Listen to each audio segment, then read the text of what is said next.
Shalom, Sikamaya Digital Ministry mempersembahkan Sapaan Pagi Gereja Toraja Mamasa Jemaat Tamalan Rea.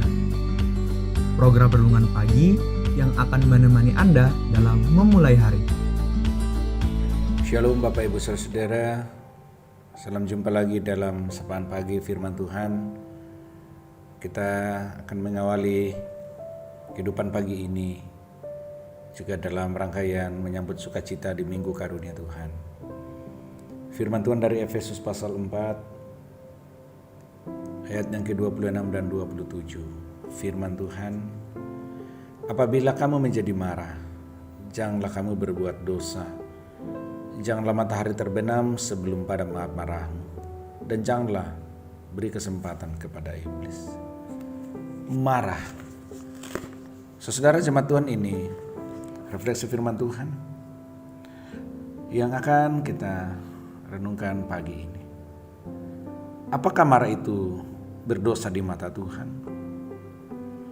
Bahwa kesaksian Alkitab memberi jawaban bahwa pada prinsipnya marah itu bukanlah dosa. Bahwa Alkitab tidak berkata bahwa marah itu dosa. Bahkan Yesus sendiri pun, bahkan Allah secara umum berkali-kali kita membaca dalam kesaksian Alkitab dinyatakan bahwa dia murka baik pada orang per orang maupun kepada bangsa-bangsa dan juga kepada umatnya Israel.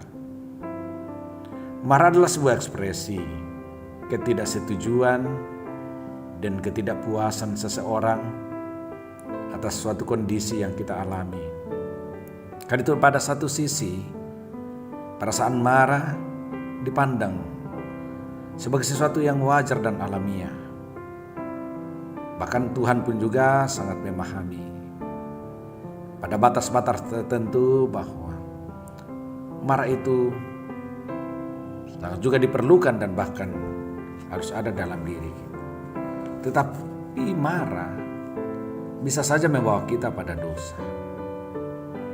Lalu bagaimana gambaran bahwa marah dan kemarahan itu bisa membawa kita dan menjerumuskan kita dalam dosa?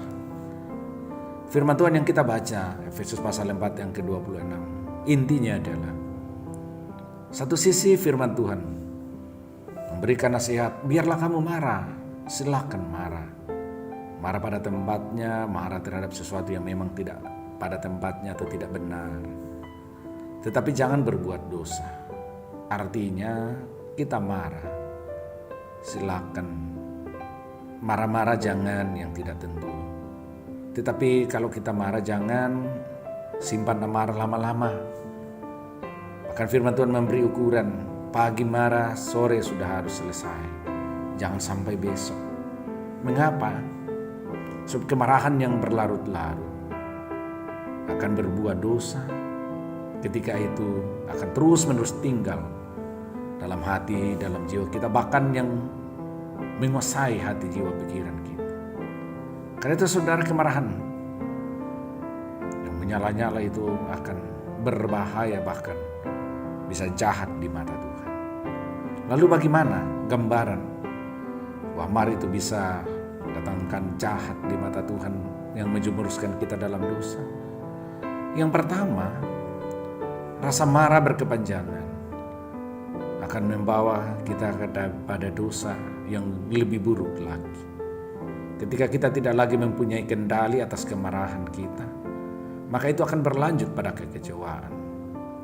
Kecewa yang terus menerus bisa berubah menjadi kebencian. Kebencian lalu melahirkan kepahitan dalam diri kita, luka batin yang parah, dan inilah yang menimbulkan kemarahan yang lebih besar lagi, sehingga istilahnya timbul percederaan dan pembunuhan. Saudara, sangat fatal. Yang kedua, kemarahan juga bisa menyimpang. Tatkala kita mulai melampiaskan kemarahan kita melalui kata-kata yang tidak terkontrol. Misalnya Mazmur 4 ayat 5, di mana makin banyak kata-kata terlontar ketika kita marah, maka semakin banyak kesalahan yang ada dalam setiap ucapan kita. Mengomel, menggerutu, mengutuk, mencaci maki, hingga sumpah serapah.